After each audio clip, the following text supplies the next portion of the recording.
অবস্থায় আছেন। আয় আল্লাহ, অসুস্থ ব্যক্তিকে মুহূর্তে আপনি সুস্থ করতে পারেন, সুস্থ ব্যক্তিকে আপনি অসুস্থ করতে পারেন। রব্বুল আলামিন, এই পুরা দেশের আল্লাহ প্রত্যন্ত অঞ্চল জামালপুর জেলার বিশেষ করে সদর আসনের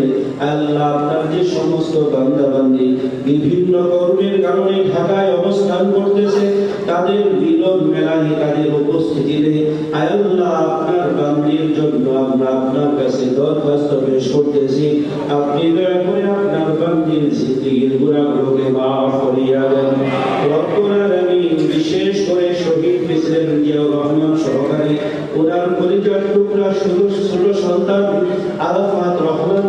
সহকারে পরিবারের অন্যান্য যত প্রিয়জন মৃত্যুবরণ করেছেন, প্রত্যেকের কবরগুলোকে আপনি জান্নাতের বাগান বানাইয়া দেন। রব্বুল আলামিন, আল্লাহ পাকিস্তানের বর্বর জুলুম থেকে এই দেশের স্বাধীনতার যে মাসে আপনি দান করেছেন, এই স্বাধীনতার মাসে আপনার কাছে আবেদন করতেছি, 1971 সালে স্বাধীনতা যুদ্ধে আমাদের আপনজন, আমাদের পরিচিত জন, এই দেশের আপামর জনসাধারণের আল্লাহ যারা দুনিয়া থেকে বিদায় নিয়ে চলে গেছেন, প্রত্যেকের কবরগুলোকে আপনি জান্নাতের